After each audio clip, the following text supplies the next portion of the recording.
What is happening? Welcome to another pitcher video breakdown. My name is Nick Pollack, founder of PitcherList.com, and today we're going to talk about, well, this man over here. This is Germán Márquez. Almost had a no-hitter last night inside of Coors against the Pirates. Obviously, he did not have it allowed to hit in the top of the ninth, but I wanted to talk about what makes Marquez just so good. And really, it comes down to these two amazing breaking balls, his slider and his curveball, both having CSWs up the wazoo last night, around 40% between the two of them. Really excellent stuff. Essentially, for CSW on pitches, that's called strikes plus whiffs. You want to have about a 30% mark on all your pitches. For breaking balls, generally the really good ones go to about 32, 33. And to see Marquez really cruising with both his slider and his curveball, both above a 20% swinging strike rate, really excellent stuff there. So we're going to see that tonight. And of course, a solid fastball that got a lot of good strikes too. So let's get going with it. Here he is in the fourth inning. And he starts off with that slider. That's a strike, 83. Doesn't look too pretty right there, but he's just trying to get one over for a strike. Could actually be his curveball. I think that was actually the curveball landing in there. As you see a little more of the sweep motion there. Doesn't get the call somehow. I don't really understand how it didn't. There's 96 though, and you pair that with the breaking ball right then at 85. This looks a lot faster and really harder to pick up. As you can kind of see that Marquez is throwing a little bit across his body.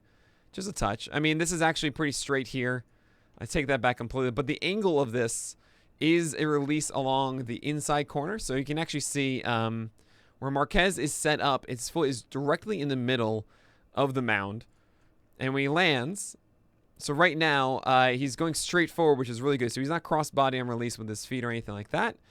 But where the ball comes out, as you can see, is actually more on the right side. So this is going across the plate towards the outside corner. So it makes it a little bit harder for right-handed guys to understand, is that going to land as a strike or not? And he's able to get that one effectively. So here we are, 1-2, and gotta think it's gonna be one of those breaking balls. He's gonna be trying to aiming down here with the pitch, and he leaves that one up. That's a slider at 88. You gotta throw that down in a way better. Let's see how he does here. Now he goes upstairs at 97, which is pretty impressive. Changing the eye level. We'll see what he goes with here at 2-2. It's gotta be a breaking ball. Oh, and he went around at 85. It's cool. So nice stuff there. Where this again, it starts all the way on the right side. And it's very hard to see, is that going to be a strike or not? And ooh, that late break is just vicious. Oh, yeah, he went around. That's strike 3. Oh, awesome stuff there. So that's what he does. He throws mid-90s. You don't really need me here.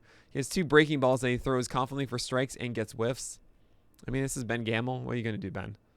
You're going to see a fastball 95 that's going to miss. That was supposed to be a fastball for a strike on the outside corner. And he does get that breaker on the outside edge to get a first pitch strike. And essentially when it comes to breaking balls against the opposite-handedness, you are either going to be trying to do a backdoor pitch just like that for a strike, or then you're going to try and get it into the deadly zone down and in, or maybe even down here as well, not necessarily as far inside. Just get it under the zone. You don't really want to see anything around this area when it comes to your breakers. Either you stay away or you stay down here. So he tried to go backdoor again, missed that. Now it's 2-1. Can imagine he's going to attack the zone with a heater now, and he does. 95 on the outside edge. I don't know where that ground ball goes. I'm pretty sure it's not a hit, but that's really good. So that's Gamble, and you see a guy on the outside pitch here. Gamble is out on his front foot, but you can see the butt is out, and he's trying to pull this pitch, and that's what we call rolling over it. It's kind of interesting. So I do want to make this point. There are two types of hitters, really. There are those power guys, and there are the slap hitters. Yes, of course, there are those that go to all fields, and those are exceptional. But generally, when you see a left-hander, they're either going to be guys that focus on really dropping the barrel and getting the power surge to right field. I want to rephrase this again. There are two types of left-handed hitters for the most part. Either you have your power guys who are going to pull everything, or you're going to have your slap guys who are able to push balls away. Ben Gamble is not one of those push guys away. So Germán Márquez in this entire at bat went away knowing that Gamble is going to roll over this outside fastball. Instead of pushing it to left field as he should, and instead goes off the end of the bat, as you can see here, and he grounds it to the right side. It's so important to understand who you're dealing with when you come to the plate. And look, Gamble, not a skinny guy. He's not a slaps hitter. So you can actually live away a bit more than you would against a guy like Brett Gardner, for example, your Cesar Hernandez types. And you can actually throw a fastball like this and trust that it's not going to go to the left side for a single. Instead, it's going to be pulled right into the second baseman for an easy out. So here we are. We have a bigger bat, Jorge Polanco. It's the same idea. Polanco is not going to be a guy that's going to go to all fields and push away. So, yeah, you can stay away a lot here. Oh, man. Polanco, that was your pitch. That was your pitch. This is right there, 96. This is the best pitch you're going to be able to hit this at bat. 1-1. Stays away again. That's actually not a bad one either. Isn't able to do it. And, I mean, if you had a changeup, you'd throw it down. But Marquez doesn't do that. You got to throw either a slider down here or really stay away, I think, with that fastball. Yeah, that's good. That works every time. So I want to watch this one more time. If you're wondering where you're supposed to put your breaking balls to the opposite batted hitter. I want to phrase that again. Let's do this again. I can say better words, guys. If you're wondering, as a righty to a lefty, where are you supposed to put your breaking balls? This is it. It does not matter what count it is. Right now it's 1-2.